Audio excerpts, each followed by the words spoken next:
안녕하세요. 투자의 마술사 피터팬입니다. 삼성전자 엔비디아와 정면 승부한다고? 삼성전자의 AI 반도체가요, 이제 엔비디아가 만들고 있는 블랙웰을 삼성전자가 만들고 있습니다. 그동안 삼성전자 HBM을 납품 못했다고 SK 하이닉스보다 못한 기업 취급을 받아왔습니다. 그런데요, 진정으로 판을 뒤집을 시도가 삼성전자에서 진행 중인데요. AI 반도체 제왕 엔비디아, 삼성전자 HBM 3위 엔비디아 납품, 우리 시청자님들이 아셔야 할 거는요, 이젠 엔비디아 납품이 문제가 아닙니다. HBM 3위 납품은요, 삼성전자에게 시작일 뿐이기 때문입니다. 왜냐하면 삼성전자는 마2로 엔비디아와 SK 하이닉스를 한방에 KO시킬 예정이기 때문인데요. 누군가는 패닉에 빠질 때 진짜 고수는요, 큰 수익에 확신합니다. 삼성전자 물리셨다고요? 괜찮습니다. 이제 삼성전자는 대전환을 맞이할 준비가 끝났습니다. 그리고 바로 지금 우리 시청자님들은 반드시 이 영상에 집중하셔야 합니다. 왜냐하면 피터팬이 감히 말씀드리건데요, 오늘 이 영상을 통해서 삼성전자가 왜 급등할 수밖에 없는지 확신을 가지실 수 있기 때문입니다. 본격적으로 들어가기에 앞서 좋아요 버튼 한번 눌러주시길 바랍니다. 좋아요 버튼 한번 누른다고 돈 안 드는 거 아시죠? 자, 그럼 본격적으로 시작하겠습니다. 이 모든 것의 시작은요, 마1부터 출발했습니다. 삼성전자와 엔비디아의 AI 반도체를 비교해 보셔야 되는데요. 엔비디아는 B100 블랙웰이라고 하죠. 이 블랙웰을 가지고 세계 AI 반도체 시장 패권을 가져갔는데요. 삼성전자가 마1이라는 반도체를 개발을 하면서 엔비디아의 블랙웰을 대체하려고 하고 있습니다. 중요한 것은요, 현재 블랙웰은 AI 모델에 대한 학습과 추론을 동시에 수행하는 반도체인 반면에 삼성전자의 마1은요, 오직 AI 모델의 추론에 특화된 그런 반도체라는 것이죠. 현재 엔비디아와 SK 하이닉스가 함께 성장할 수 있었던 이유는 이 B100이라는 블랙웰에 HBM 3위가 탑재되기 때문이고, 이 HBM 3위를 SK 하이닉스가 생산을 하기 때문에 그동안 삼성전자는 이와 비교되면서, 아니 세계 메모리 1위라는 삼성이 엔비디아에 HBM 3위 납품을 못해? 이런 우려와 SK 하이닉스는 납품을 하면서 폭발적인 실적 성장을 보여줬기 때문에 삼성전자 주주님들 실망할 수밖에 없었죠. 그런데요, 여기서 주목하셔야 될 사실은요, 엔비디아의 이 블랙웰, 즉 HBM 3위를 탑재하는 이 블랙웰, 삼성은요 HBM을 탑재하지 않은 LPDDR5X를 탑재한다는 거예요. 이게 무슨 의미가 있냐면요, HBM 3위 같은 경우에는 가격이 엄청 비쌉니다. 그런데 LPDDR5X는요, 우리가 흔히 말하는 레거시 반도체, 지금 반도체 메모리 산업에서 쉽게 양산할 수 있는 반도체가 LPDDR5X라는 거예요. 그러면 상식적으로 생각을 해도 가격이 엄청나게 떨어질 수 있다는 것을 생각해 볼 수 있겠죠. 그런데 여기에다가요, 전력 소모가 엔비디아의 블랙웰은 1000W인 반면에 삼성전자의 마1은요 무려 85W밖에 안 들어가요. 단위가 틀리죠? 단위도 아니고 10단입니다. 자, 이게 무슨 차이가 있냐? 엔비디아는 블랙웰을 4천만원에서 5,400만원에 판매할 수밖에 없는 여건인 반면에 삼성전자의 마1이 개발이 됐다면 엄청난 가격 경쟁력을 가질 수 있게 됐다는 거죠. 자, 이 마1에 대해서 2025년 초반에 생산을 하려고 했었습니다. 자, 피터팬이 이렇게 말씀을 드리는 이유는요, 오늘 피터팬이 삼성전자가 엔비디아와 정명승부한다는 그 신무기, 그것의 시작이 마1이었기 때문인데요. 그렇다면 우리는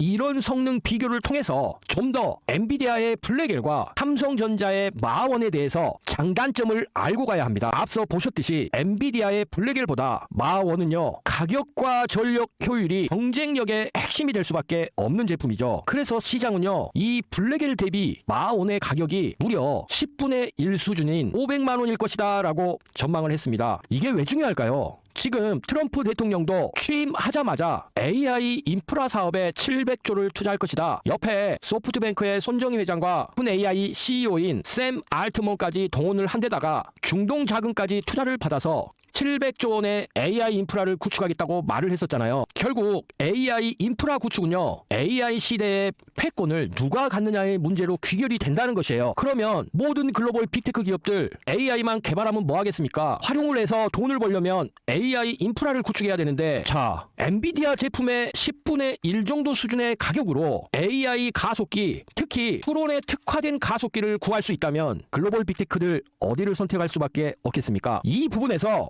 메타, 아마존, 테슬라, 애플, 자, 모든 빅테크 기업들이 이것 때문에 자체적인 AI 반도체, 특히 추론에 특화된 반도체를 만들려고 하는 것이고, 이런 빅테크 기업들이 설계를 해서 야, 엔비디아 안 맡겨, 브로드컴에 맡길게. 그렇기 때문에 브로드컴의 실적이 계속해서 좋아지는 것이고, 이런 브로드컴, 삼성전자와 SK하이닉스의 HBM이 필요한데 결국 HBM을 쓰게 되면 가격 경쟁력 입장에서 높아질 수밖에 없잖아요. 그런데 삼성전자가 이런 추론에 특화된 AI 반도체를 자신들의 파운드리 공정을 활용해서 야, 우리가 메모리 같이 양산형으로 만들어줄게. 가격은 500만 원이야. 이것은요, 지금 AI 반도체 시장이 돌아가는 판을 완전히 바꿀 수 있는 개념입니다. 그래서 이 부분을 사실 국내에서 AI와 관련된 인공지능 개발에 가장 앞서 있는 기업이 그래도 네이버죠. 그래서 네이버도 세계 AI 기업 100대 기업 안에 들어갔었죠. 물론 네이버의 인공지능 딥시크 같은 모습을 보여주진 못했죠. 그렇지만 어찌됐건 세계 100대 AI 회사에 들어갈 만큼 국내에서 AI에 앞서 있는 기업으로 평가를 받고 있었기 때문에 삼성전자와 네이버는 이런 마원을 네이버의 AI 서버용으로 납품하기 위해서 공동 개발을 진행한 것이에요. 즉 삼성전자 입장에서는 AI에 잘 호환이 되면서 성능이 뛰어난 AI 반도체 마원을 개발해야 되고, 자체적인 AI의 성능이 네이버보다 떨어졌기 때문에 이런 부분을 네이버와 협업을 한 것이고, 네이버 입장에서는 지금 글로벌 빅테크 기업들과 AI 에이전트, LLM 모델, 거대 언어 모델, 챗GPT 같은 거죠. 제미나이나 이런 것들 개발을 해서 한국 시장에서 1위 위치를 지켜야 되는데, 이런 부분에서 삼성전자와 협업을 해서 비용을 낮출 수 있다. 그러면 네이버에게도 이익이기 때문에 두 기업이 힘을 합친 것이었죠. 그래서 초도 물량이요, 네이버 AI 서버용으로 15만 개에서 20만 개 정도 미리 납품이 예정이 되어 있던 제품이 바로 마원이었습니다. 그리고요, 현재 엔비디아의 서버 매출의 약 40%가요 추론 분야입니다. 무슨 말이냐, 엔비디아 서버향 AI 반도체가 하나에 4천만 원에서 6,500만 원까지 하는데도 추론을 위해서 글로벌 빅테크 기업들이 엔비디아의 AI 가속기를 써왔다는 것이고, 이것은 엔비디아 서버 매출의 40%나 차지할 정도로 큰 비중을 차지했었다는 거죠. 그런데 지금 글로벌 빅테크들 계속해서 말씀드리지만 추론에 특화된 AI 반도체를 자체 설계를 해서 네트워크 통신에 가장 앞서 있는 브로드컴과 합작해서 TSMC와 SK하이닉스의 HBM을 통해 만들어가고 있던 상황이었는데, 이 부분이 지금 엔비디아의 GPU 기반보다 글로벌 빅테크의 맞춤형 AI 가속기가 더 성능이 우위라는 것이에요. 자, 우린 이쯤에서요, 2024년 삼성전자 경계현 사장님이 2, 3년 안에 반도체 일이 되찾겠다 말했던 것을 기억을 해야 됩니다. 이때 이후로요, 아직까지도 HBM 3.2에 대한 엔비디아 퀄 테스트도 못했기 때문에 투자가들은 엄청난 실망을 했었죠. 벌써 엔비디아에서 삼성 제품 테스트 한다는 게 1년이 넘어간 것이죠. 그런데 사실요, 음모론일 수 있지만 우리는 한 가지를 생각을 해보셔야 해요. 자, 엔비디아 지금 SK하이닉스와 합작으로 전 세계 AI 반도체 산업을 석권을 하면서 한때 글로벌 시가총액 1위까지 오르면서 독점을 하고 있었는데, 굳이 삼성전자의 기술력이 SK하이닉스와 동등하다고 인정을 하는 것이 엔비디아가 지금 현재 시장에서 누리는 이익에 플러스가 됐을까요? 오히려 삼성전자의 퀄 테스트를 허락을 해주면 엔비디아는 지금의 독점적인 갑질을 못할 수 있는 압박만 받을 수 있죠. 글로벌 빅테크들, 야, HBM 이제 삼성전자도 만들 수 있는데 너희들 단가 낮출 수 있잖아. 음모론이지만 합리적인 의심이 될 수 있다, 이렇게 생각을 하고요. 이런 부분을 삼성전자가 이미 파악을 했다면 피터팬이 맞춤형 HBM4에 대한 이 영상에서 삼성전자가 왜 HBM 3.2에 대해서 엔비디아 퀄 테스트 통과를 기다리지 않고 대량 양산 체제로 들어갔는지, 그 부분에 중요한 한 가지 이유가 될 수 있는 것이고요. 이런 엔비디아와 SK하이닉스의 전략적인 부분에 휘둘리지 않기 위해서 삼성전자는 HBM4 자체를 글로벌 빅테크들의 맞춤형 AI 가속기에 적합한 HBM4를 2025년 하반기부터 생산을 하려고 준비한 것이죠. 자, 이것 때문에 지금 현재 라인을 증설을 하지 않고 준비를 하기 위해서 DDR4 이미 중국이 추격해온 이 라인을 감산을 결정을 하면서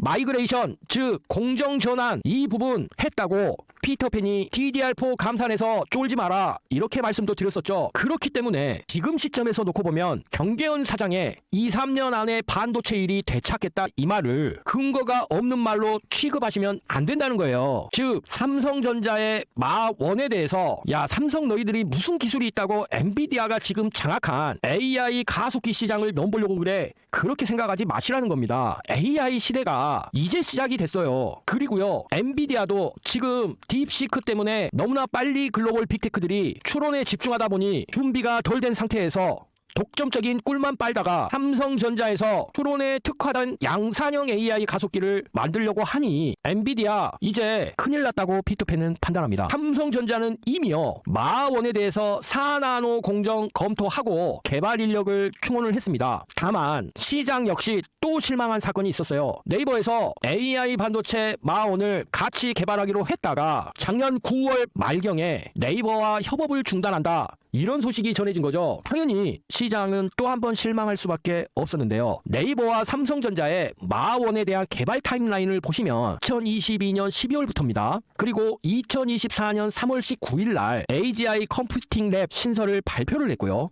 이 부분과 관련돼서 정기주주총회에서 마1 개발 현황을 공개도 했었어요. 그리고 경계원 사장이 마2 개발을 시사도 했었는데 중요한 것은 어찌됐건 시장은 네이버와 또 협업이 중단됐다고 하니 HBM 3위에 대해서 끌려다닌 삼성전자를 다시 한번 실망과 우려의 시선으로 볼 수밖에 없었던 것이죠. 결국요 네이버와 삼성전자는 개발 과정에서 향후 양산 제품이 시장에서 경쟁력을 확보하기 어렵다고 결론을 내렸고 마가 설계를 확정한 뒤 양산에 이르기까지 앞으로 1, 2년이 더 걸릴 것으로 전망을 한 것이죠. 양산 칩의 판매 범위 등에 대해서도 서로 입장차가 큰 것도 결정적이었는데요. 네이버는 마1 칩이 자사 AI 모델 서비스에 최적화된 만큼 우리가 공급 우선권을 가져야 된다 이렇게 판단을 했고 삼성전자는 물론 네이버와 협업을 했지만 엄청난 비용과 인력을 투자한 만큼 그런 우선권을 네이버에게 먼저 줄 수 없다라고 한 것이고요. 이 지점에서 엄청난 갈등이 있었다고 합니다. 그런데 삼성전자 입장에서요 AI 가속기 시장을 포기할 수 있나요? 그래서 삼성전자는 자체적인 인력을 통해서 개발을 이어가기로 결정을 했고요. 그럼에도 시장은 삼성전자의 마 프로젝트 역시도 HBM 3위에 대한 엔비디아 납품 지원과 같은 맥락으로 실망을 한 거죠. 야 삼성 너희들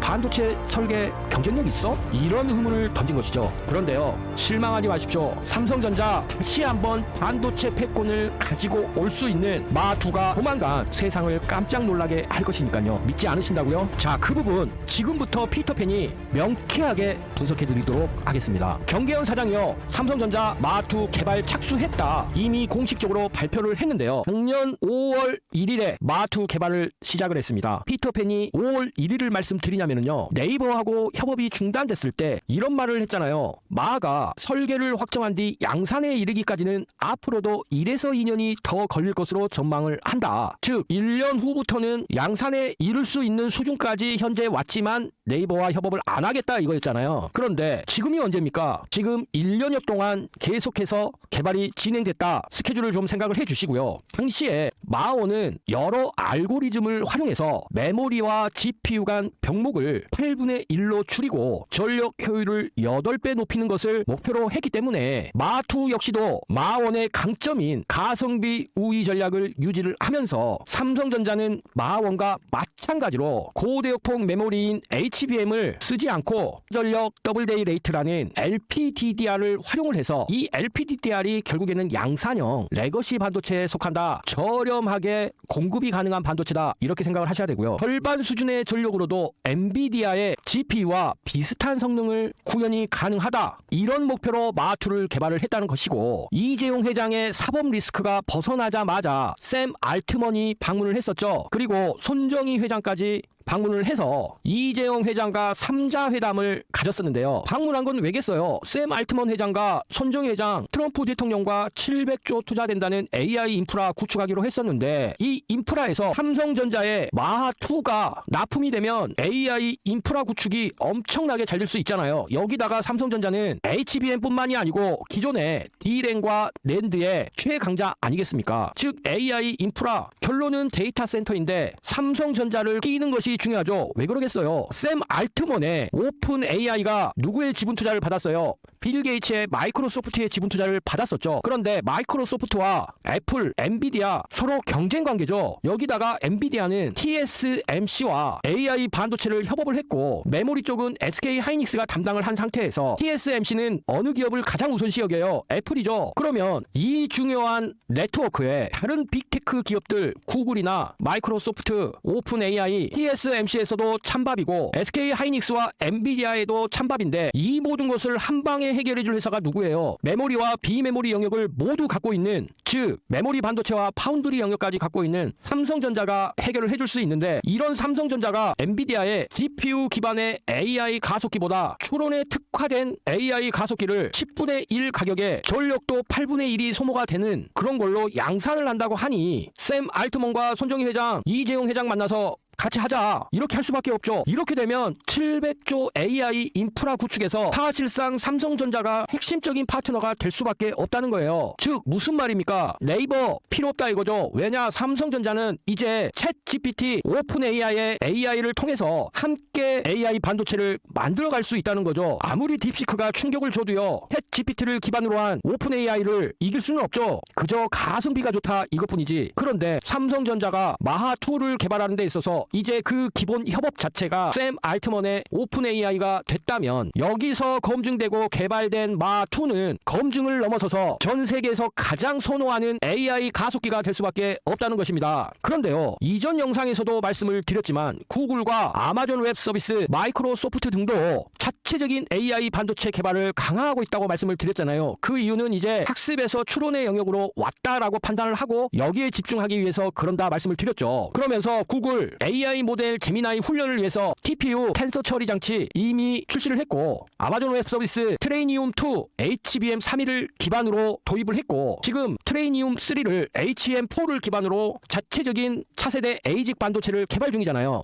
여기에 HBM4를 누구 거를 쓸 것 같습니까? SK 하이닉스는 엔비디아와 꽉 쥐고 있기 때문에 당연히 삼성전자의 커스텀 HBM4를 쓸 수밖에 없잖아요. 마이크로소프트 역시도 마이아 100 이런 것도 마찬가지고요. 그래서 SK 하이닉스도 삼성전자가 마1 개발하네? 그러면 우리도 AI 연산이 가능한 메모리 반도체를 개발하자. 지금 연구가 진행 중인데요. 엔비디아와 SK 하이닉스가 엔비디아의 그래픽 반도체였던 GPU와 HBM이 합쳐져서 현재 시장을 주도했다고 보고, 지금 삼성전자의 마하2는 NPU와 D램이 합쳐져서 나올 것이라는 거고요. 여기에 성능을 더 높이고 싶으면 D램 가지고는 좀 한계가 있으니 HBM을 합쳐서 이 조합으로 추론에 특화된 AI 가속기를 만든다라고 생각을 하시면 되는데, 중요한 것은요, GPU건 NPU건 HBM이건 D램이건 상관없이 기업들이 원하는 것은요, 데이터 센터 구축, AI 인프라를 구축하는 데 있어서 충분히 추론 성능이 좋기만 하고 가격만 저렴하다면 상관이 없다는 것이죠. 삼성은요. 그래서 서버, 스마트폰, TV용 NPU를 모두 개발 중인 것입니다. 자, 이 NPU에 대해서는 다음에 피터팬이 자세히 말씀을 드리고요. 월가의 애널리스트 이런 말을 했어요. GPU에서 추론형 반도체로 패러다임이 교체가 되고 있는데 이것은 한국에게 아주 큰 기회가 될 수 있다. 왜 그러겠습니까? 추론형 반도체에서는 메모리의 역할이 더 커지고, 왜냐? 이 메모리가 GPU 성능을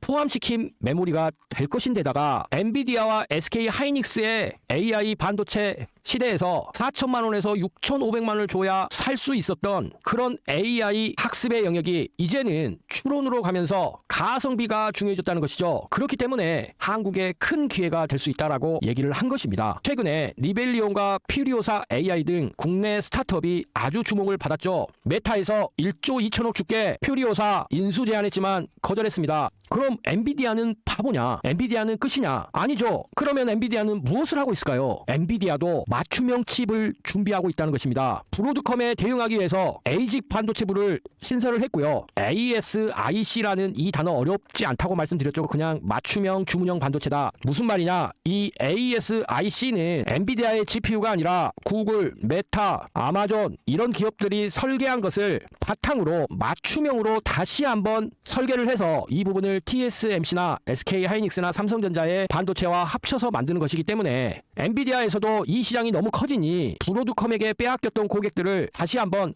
우리 굳이 GPU 기반으로 안 해도 돼. 이런 대응을 하고 있다는 것인데요. 불안한 거죠, 젠슨왕 CEO. AI 추론 시장에서 반도체 경쟁력이 불안한 것입니다. 왜냐? 엔비디아요. AI 반도체 매출 빼면 엄청난 타격이 있을 수밖에 없죠. 다른 수익 구조가 없어요. 그런데 중국의 딥시크 때문에 학습에서 추론으로 전환되는 게 너무 빨라졌다는 거죠. 그래서 엔비디아도요, 대만에 에이직 사업부를 설립을 했습니다. 왜냐? TSMC와 협업에 좀 더 효율성을 주기 위해서인데, 자, 이때 기간을 보셔야 돼요. 2025년 1월 13일입니다. 엔비디아가 AI 반도체 영역에서 사업부를 이제서야 신설을 한 거예요. 우리 시청자님들, 엔비디아의 조급함 느껴지지 않으십니까? 피터팬은 엔비디아 당황했네, 이런 것을 느낄 수 있었습니다. 엔비디아는요, 대만을 에이직 연구개발 R&D 센터의 중심지로 선택을 했고, 이 부분은 TSMC와의 협업을 위해서 대만에 배치를 한 거고요. 1000명 이상의 전문가를 채용을 한다고 했습니다. 우리 시청자님들도 잘 아시겠지만 현재 AI 반도체 시장, 학습에 최적화된 엔비디아의 GPU가 주도를 하고 있지만, 이제 시장은요, 추론칩, 즉 맞춤형 에이직 반도체로 전환이 되고 있다는 것이죠. 즉 챗GPT 같은 대형 언어 모델, 라지 랭귀지 모델 개발 단계에 넘어섰고요. 이제 중요한 거는 추론 작업에서 효율성만 나오면 된다는 것이 가장 핵심인 것입니다. AMD도 마찬가지예요. 세레브라스라는 기업도 마찬가지고요. 물론 구글과 아마존, 마이크로소프트도 마찬가지입니다. AMD도 엔비디아의 H200보다 40% 향상된 추론 성능을 제공하는 MI325X 칩을 공개를 이미 했고요. 세레브라스라는 기업은 엔비디아보다 최대 20배나 빠른 추론 속도를 제공하는 3세대 웨이퍼 스케일 엔진 프로세서를 출시를 했어요. 구글 역시 앞서도 말씀드렸지만 자체적인 칩, 메타 역시 자체적인 칩을 출시를 한 거죠. 앞으로 맞춤형 추론 AI 칩 개발은 반도체 산업의 패권이 결정될 영역으로 더 커질 수밖에 없고요. 이 부분에서 현재 브로드컴이 엄청난 혜택을 보고 있지만, 그렇다고 엔비디아가 추론에 강점이 없냐? 그건 아니죠. 있긴 있습니다. 그리고 지금도 엔비디아 전체 매출의 40%가 추론형으로 올리고 있고요. 세계 AI 추론칩 시장 매출 전망을 보시면 그래프 보이시나요? 옴디아에서 보여준 건데 엄청난 성장이죠. 2023년과 2030년 단지 7년의 전망치인데요. 피터팬 전망으로는 더 커질 것이라고 봅니다. 왜냐? 자율주행, 로보택시 이런 부분들이 현실화가 되면 상상도 못할 AI 추론 반도체 시장이 형성될 것으로 보기 때문인데요. 오픈 AI, TSMC와 브로드컴 손잡고 AI 추론용 칩